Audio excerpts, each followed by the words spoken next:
So, not to beat a dead horse or anything, but I think most of us can agree that the Star Wars sequels were a bit of a wet fart for the most part. I've said in videos before that I'm a gigantic Star Wars fan, but the prequel trilogy really kinda killed it for me, and I know I'm not alone there. I've also said that the sequels are perfectly fine movies on their own, and if you were to separate them from the rest of the franchise, they would be decent enough. But that being said, to look at the sequels that way would be dishonest because, well, they're not a separate trilogy. They are sequels. They're a continuation of a long-running and firmly established universe. And when put into that context, they are complete abominations. Very pretty abominations, but abominations nonetheless. However, throughout the last few years, there has been a legion of journalists and YouTubers doing their absolute best to defend these three movies with extremely flimsy reasoning that usually stems from one of two things. One, a misunderstanding or distaste of the franchise this far, or two, a misunderstanding or distaste for nerd culture. And since this is the current year, these people are also fundamentally opposed to admitting their faults or understanding other viewpoints. So it shouldn't be surprising that these arguments are still alive and well in 2021, so my responses to them shall live once again. Today's target comes from CinemaBlend, a very respected outlet. Or maybe it's not. I don't know, I've never heard of them. But regardless, this article is terrible, and it was very obviously written by someone who has never watched a Star Wars movie. Or just doesn't care. 5 ways the Star Wars sequels are better than the prequels. And let's just get something straight here. The prequels are not great movies, but they are great stories, and they are great expansions of the universe. Everything in the prequels is consistent with the Star Wars universe, give or take 1 or 2 oddball things. The direction is bad, the acting is often bad, and the dialogue is sometimes the worst thing I've ever heard, but these movies are consistent. And the payoff in episode 3, I would say, is very, very good. The build up to episode 3, while boring at times, makes episode 3 much more impactful. Does that excuse the boringness or the badness of episodes 1 and 2? No, it doesn't. But when you consider the way this trilogy flowed to the way this one flowed, But here we go with 5 reasons why the sequels are better than the prequels. Number 5. The Force Awakens got people excited about Star Wars again in a way that the prequels didn't. Did they, though? People were hyped out of their minds for episode 1. People were hyped out of their minds for episode 2 and 3. How many people were hyped for Rise of Skywalker versus The Force Awakens? Or how about Solo versus The Force Awakens?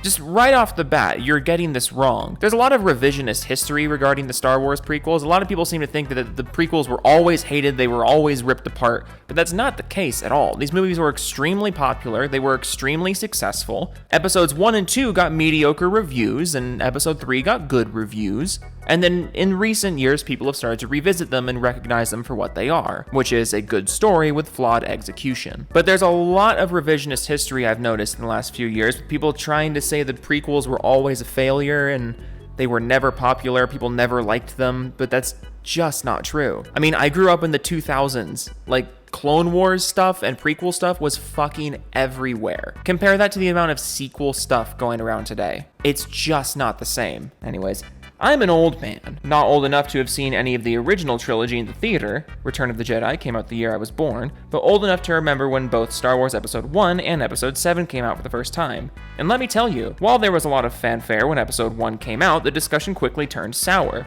Instead of pod racing and Darth Maul, the conversation quickly turned to Jar Jar Binks and the creepy relationship that a kid Anakin had with a then 18-year-old Natalie Portman. People were not super kind to the prequels in the moment. They were less kind as time went on.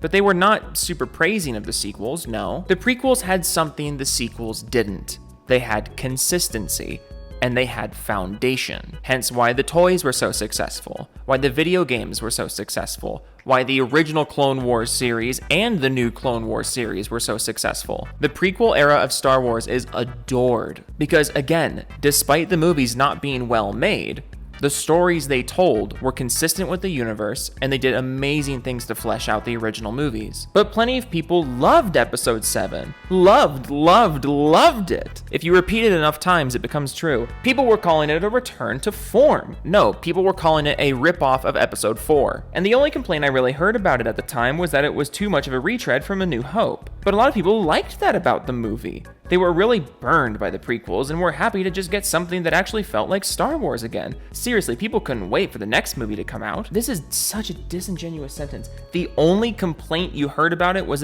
like a retread of A New Hope. That's the only complaint.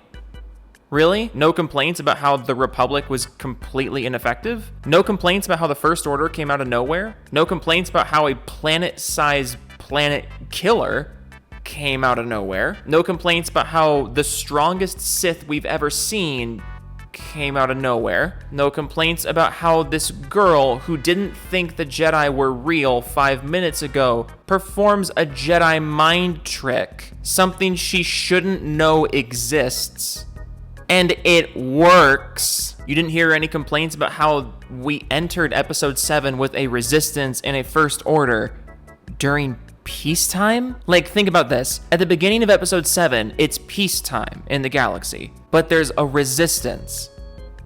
What? We had no questions as to why Finn defected on his first mission, but no other stormtroopers do that? And also the fact that Finn defected as a response to seeing the violence the First Order committed, but then he's completely happy to start murdering other First Order members. I said this on a podcast recently, but there were a lot of problems with The Force Awakens that people were willing to overlook in 2015 because it was the beginning of a trilogy. It was possible that these questions we had would be answered. All the things that I just listed, it was possible these things would be answered. But if you go back and watch The Force Awakens now, like after 8 and 9 came out, and after all those questions were never answered, The Force Awakens is incoherent. Like, seriously, go back and watch The Force Awakens with the knowledge of what happens in episodes 8 and 9.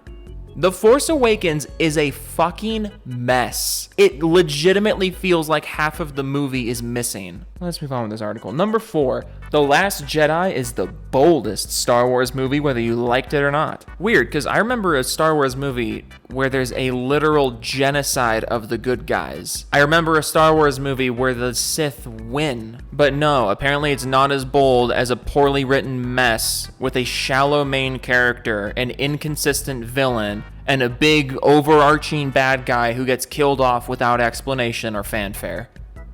That's bold to you.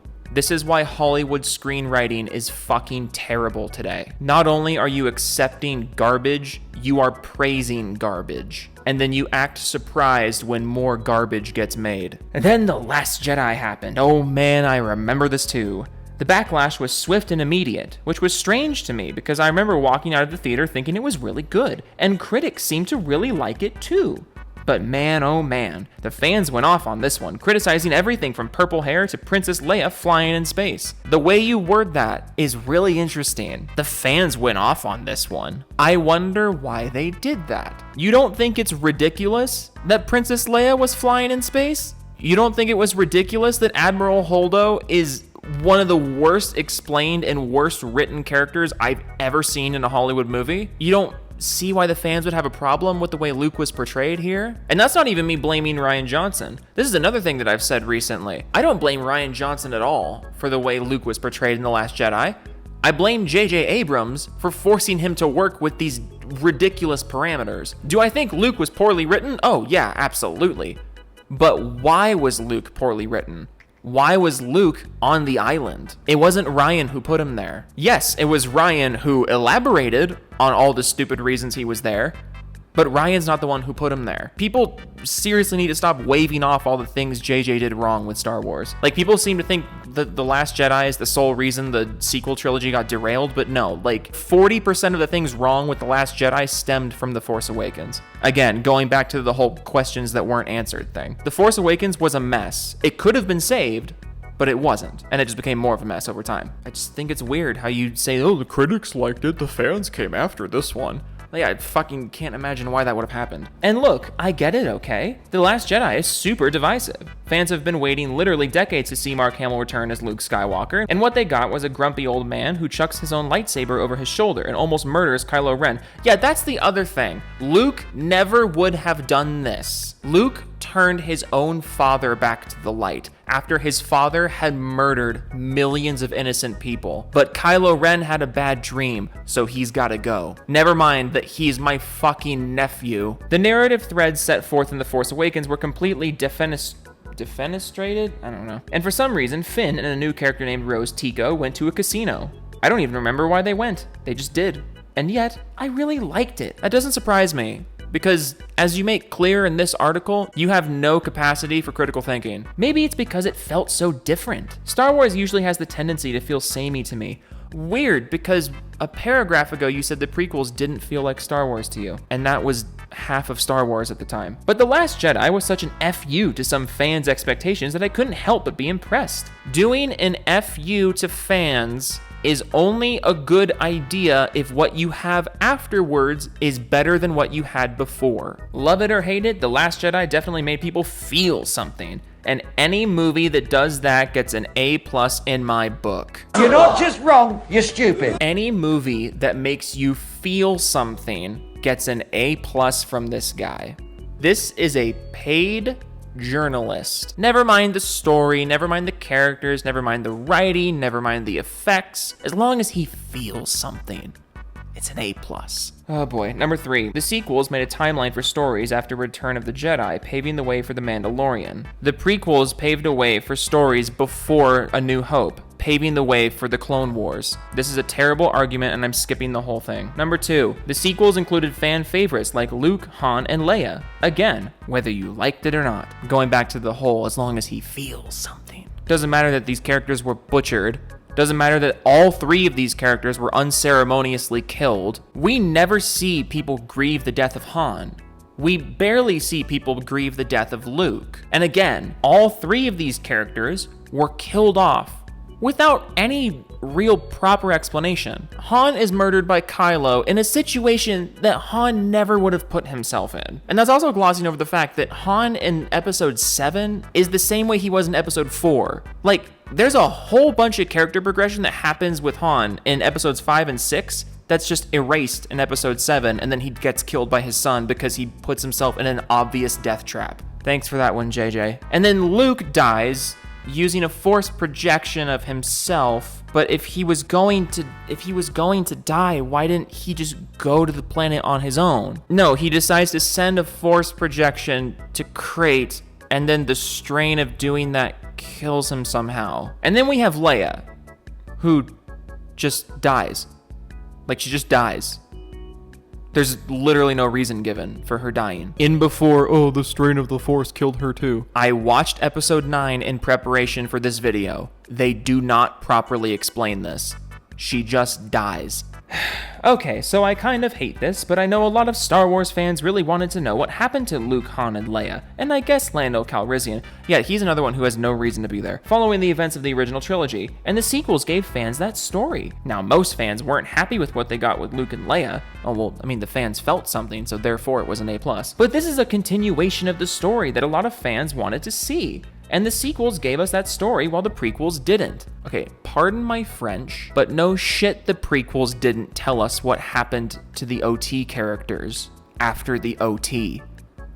That's not when they took place. You fucking dunce. How is this article real? Now, this is actually one of the biggest detriments to the sequels, if you ask me. The old characters took away from the importance of the new characters, but I'm not like a mega Star Wars fan or anything like that. Yeah, no, we caught on to that. I don't go cuckoo.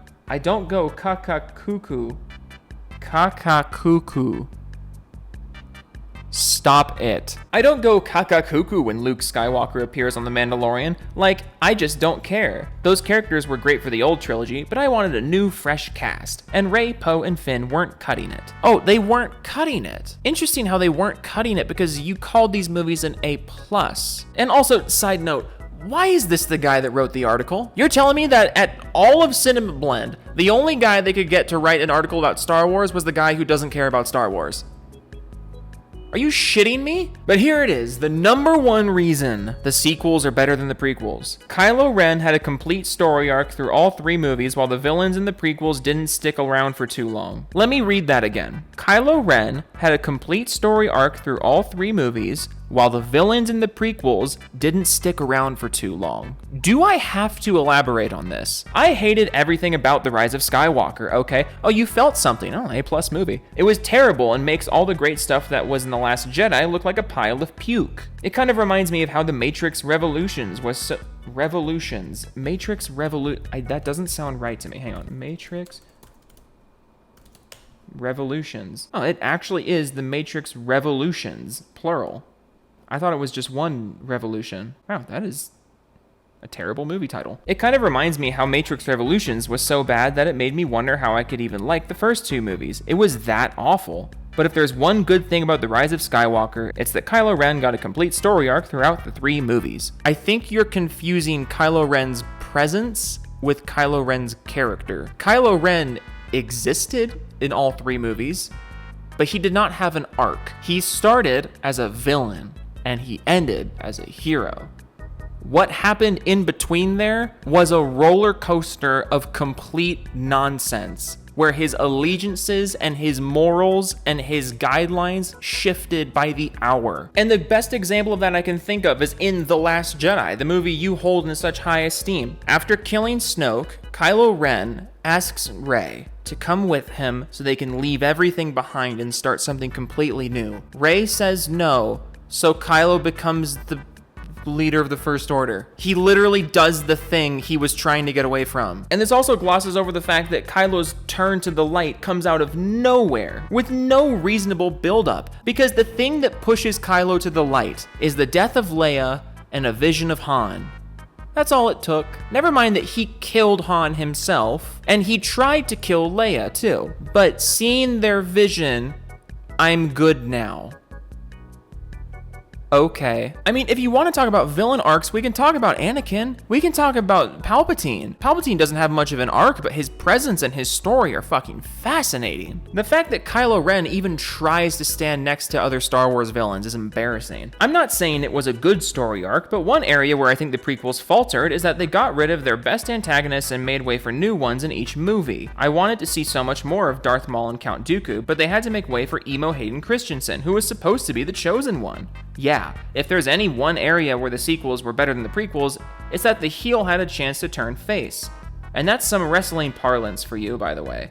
Because why not? Let's just go through this. Because, again, the guy writing about Star Wars doesn't know anything about Star Wars. Darth Maul died after one movie because that was his purpose. He was expendable. Count Dooku lasted 2 movies, or I guess a movie and a half, because he's introduced in 2 and then dies pretty early in 3. But again, he was part of Palpatine's plan.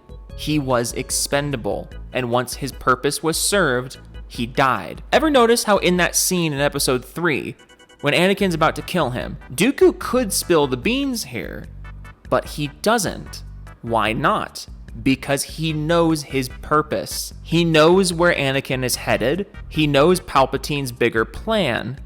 He knows his job is done, so he keeps his mouth shut. And again, the irony of you saying there are no lasting villains in the prequels, when everything I just said is because of a lasting villain in the prequels. In the end, the prequels are still much better than the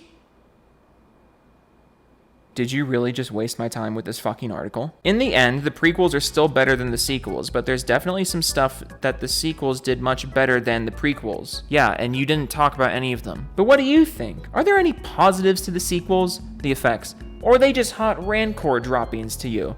Even that is a little generous. I'm gonna keep a closer eye on CinemaBlend, because if this is the caliber of article they're writing, I gotta keep a closer eye on it. There might be more content in the future from them. So, toodles.